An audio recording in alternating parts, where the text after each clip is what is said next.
how's it going, everybody? And by everybody, I mean like the one or two, maybe three people that actually watch these. Hopefully more one day. But today we're going to talk about interview expectations and, you know, what and again, I guess I could say that I'm not a manager. I've never been a manager. I'm not a I've never been in a position where I have to interview people. But I have been on the other side of the table quite a number of times. And I know for at least the general masses what information is kind of important to know either before you go into an interview, preferably before you go into an interview, or at least during the first interview or the phone interview or the first inquiry of you being a candidate. Whether that's a recruiter contacting you by phone, giving you details about the company and the position, or you going in and being your first real insight to the company and the positions during a first meet and greet or a first interview, preliminary interview as most people would call it. And the reason why we're talking about this today is because I actually saw a post from a anonymous CEO from an anonymous company kind of complaining about how he gets annoyed when a prospect or a candidate continuously or repeatedly drives the focus of the interview and the topic of the interview towards compensation.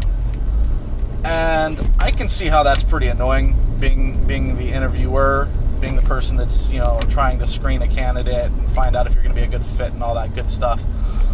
But if you are hiring somebody for a specific position and you already know what the salary allotments or the compensation is going to be, whether it's, a high to a low range or an exact figure,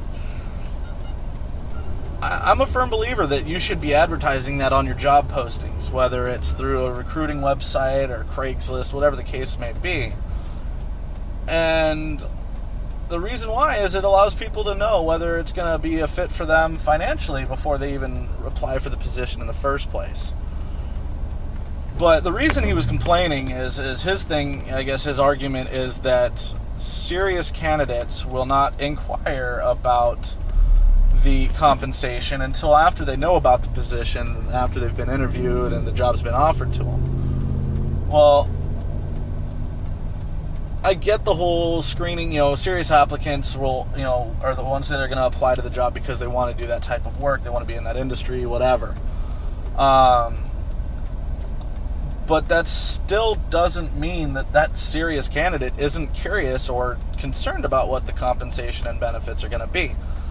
I can tell you, being somebody who has spent a majority of my working life living paycheck to paycheck, for me, compensation's kind of a big deal. I've got a car payment, I've got rent, I've got other bills, I've got to pay my utility bills, I've got to pay for my cell phone. I've got a lot of things I'm financially obligated to take care of, and I'm not going to waste my time going down to an interview if I know right off the bat that job isn't going to cover my financial obligations. I'm not exactly somebody who is, in the market to spend 80 hours a week working two jobs just to make ends meet. It's, I've got other things that I would rather do with my time. And if I can find a job or even a career that's going to financially support me and my family, then I'm going to take that job, even if it's not necessarily in the line of work that I'm interested in. And I'm gonna stick it out. If you're paying me well, then I'm gonna stay around. I'm not gonna just jump ship the first chance I get.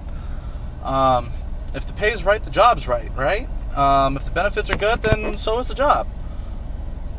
And that's how most people think and operate these days. We don't live in a society where people generally take a position because it's what they're passionate in. No, they take positions, they take jobs and things, and they go into careers that are going to be financially lucrative. And, if I was to chase a career that I am passionate in, it would be astronomy. And most astronomy, degrees end up as professors, teachers in universities and things like that. It's not exactly the most glorious or highest paying job in the world. I'm not saying the pay would be horrible, but it definitely wouldn't be as much as I could do. Could make doing something like infrastructure technology, information technology, or, whether it's in network admin, programming, software development, web development, server management, things like that. I can make a hell of a lot more money in those positions than I can in an astronomical field. And I'm not saying that those jobs are bad. I actually love those types of work. I've been in that line of work, and I can tell you, the time. For the most part, my time in the information technology industry has been out of passion, and the pay has not been enough, and I've had to take other jobs, doing things that I don't particularly like, but it paid more and it helped me survive. It paid my bills. It did what it did. It made it so sorry for that. My phone just went off. It gave me everything I need to be able to keep myself off the streets and alive, fed, not malnourished or anything like that. And there's nothing wrong with that.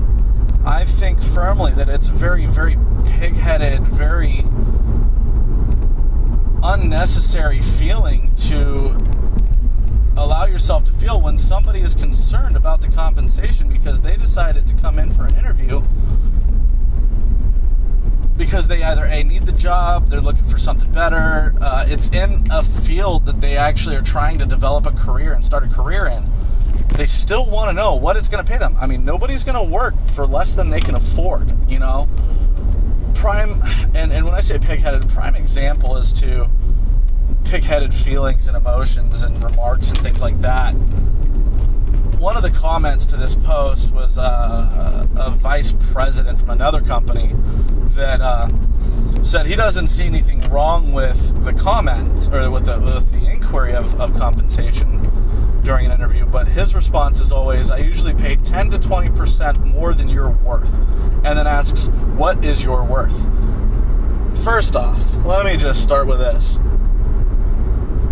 If it was me on the other end of that table being asked that question, I would immediately be walking out of there because he wouldn't want to interview me after I hire me after I responded, because I'd flat out tell him to his face, well, if you pay 10 to 20% more than I'm worth, you can never afford me because there's no price on my head. But what I'm willing to work for is X. Because let's be honest, we're all human. We all have, infinite worth in this world. There's no price for any one person. No one person is worth more than the next. We're all living. Yeah, we have net worths. Great. That's a financial staple. That's all that is. That's just a label to classify you as a mid, low, or high class citizen. But you know what? I may be, considered a low-end, mid-class citizen, the bottom of the middle class, but I still, in spirit, I'm a high-class citizen. You know why? Because it's a mentality thing.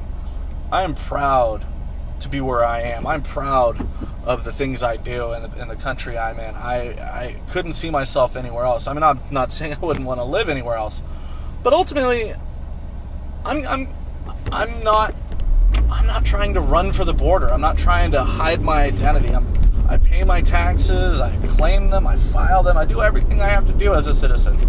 And to me, that's a high-class citizen. That's an upper-class citizen right there. That's somebody that supports their country by paying taxes and does their due diligence and things like that.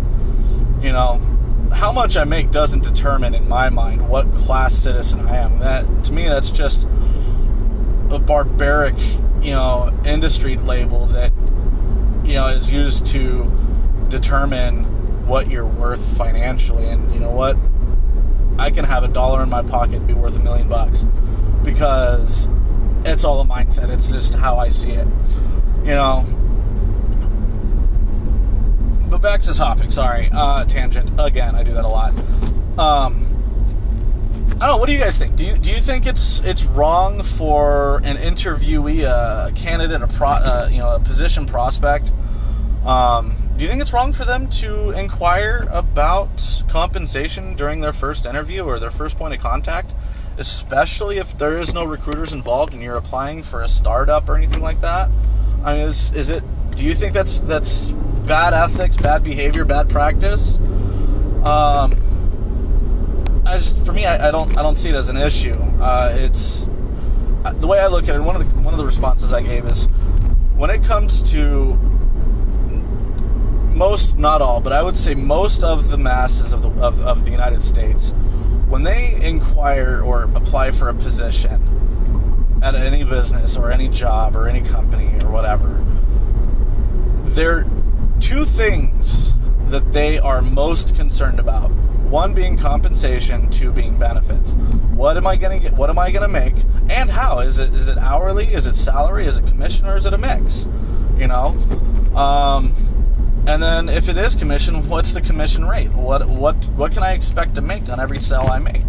You know, am I dealing with a percentage? Am I dealing with a flat rate? You know, I've done both. Right now, I deal with flat rate. If I sell a specific tiered product, you know, like I said, I work for a telecommunications company, so a phone line is worth X amount of dollars to me. An internet at our lowest tier is worth X amount of dollars to me. Whereas an internet at the highest tier is worth even more X amounts of dollars. You know, I'm not percentage based. I don't make a percentage of my revenue that I generate for the company. I just make a flat dollar amount based on what I sell.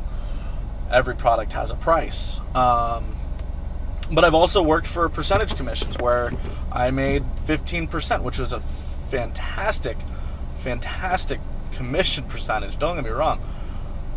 But it was a lot harder to sell the things because they're higher priced products. You know, they're more expensive. We're talking, you know, the base, you know, line product was, you know, $125, and these are things that are, you know, these were TENS units. They're little like electronic massagers that are used for muscle therapy and things like that and relaxation. And I worked out of in a kiosk in the middle of a mall hallway. You can't exactly just sell a ton of those. You know, people aren't always interested in them. So the percentages were higher because we didn't sell as much, and I still had to make a somewhat decent wage. And then I've worked for, you know, flat rates where it didn't matter what I sold, it was just units. It didn't matter if I sold something that was generating $5 in revenue for the company or $5,000. I still got paid the same rate no matter what. But I had a pretty hefty hourly, which was pretty cool. You know, but to me, so anyways, yeah, compensation is number one. How much and how and in what method am I going to make my earnings? Another one would be benefits. You know, are you providing medical? If so, what's the coverage? And if not, do I get a subsidy because I have to go with another company? Things like that. If you do provide coverage, is it employee only, or is it can I extend it to my family? Those are the two number one factors. Living in Arizona and in the Phoenix metro area, I can tell you I have known many people, and I even work with one currently, with somebody currently who travels more than 2 hours one way to get to work. Why? Because the compensation and the benefits are worth it. 2 hours one way. Can you imagine? You work an 8.5, 9-hour day, depending on if you have an hour or 30-minute lunch. And it took you 2 hours to get there, so you're now at, we'll go with, you know, a worst case scenario, 9-hour day, because that's what she's on. She's on a 9-hour day with an hour lunch. She's at 11 hours before she leaves for the day. By the time she gets home, she's she's now looking at a 13-hour working day. Now, it's not working hours, but it's, you know, for me, I consider it a working day because you're not at home spending time with your family. So 13 hours a day, she is either traveling to, working, or traveling from work. 13 hours a day, Monday through Friday, 5 days a week. Why? One, she loves the company, sure. Yeah, her family's been with the company for a long time. But 2, again, the pay is just worth it. People aren't going to travel more than 25, 30 minutes to a job that isn't going to at least compensate them for the gas, you know? And living in the Phoenix metro area, traffic can be brutal. I have a pretty fuel-efficient car. I drive a 2016 Hyundai Veloster, and I average 25 to 30 miles per gallon. It's not the most fuel-efficient out there, but it is, being a turbo, it's pretty fuel-efficient. I go through a tank of gas a week. I only live 15 miles away from where I work. 15 miles, and it takes me 45 minutes to an hour to get there. But I deal with it because the pay is worth it. The benefits are worth it. I like the job, sure. But if they told me they had to, I had to take a 25% pay cut, guess what? I'd be looking for another job tomorrow. Because at that point it wouldn't be worth it. And that's the thing. For me, it's a necessity. It's like, if you were hiring, you should be advertising it. If not an exact figure, you should be advertising a range, a low and a high starting wage based on experience. Simple enough, because you'll rule out a lot of undesired candidates. Because, one, you have people out there that just, they don't want to work that job because, well, now they know what it's worth. They know it's not going to pay enough. It's also, and that goes both with, greedy people and people that are just way overqualified. Their previous employment or current employment's paying them way more than you're going to offer them. You don't have to worry about those people sitting down in that chair on the other side of the table from you. And people that do come in, if they are, if they show up anyways and they're trying to barter more and negotiate more, then they're not taking this, the interview seriously. They're just trying to weasel you. Chances are they're trying to go in and see if they can get more money than you're willing to offer, and if not, at least they can put on their unemployment forms that they made an attempt to get a job, and they sat down and had an interview, and they have a name to put with it. And they get to keep making free money while they sit at home, drink beer, and play video games all day, smoke weed, whatever you want to call it.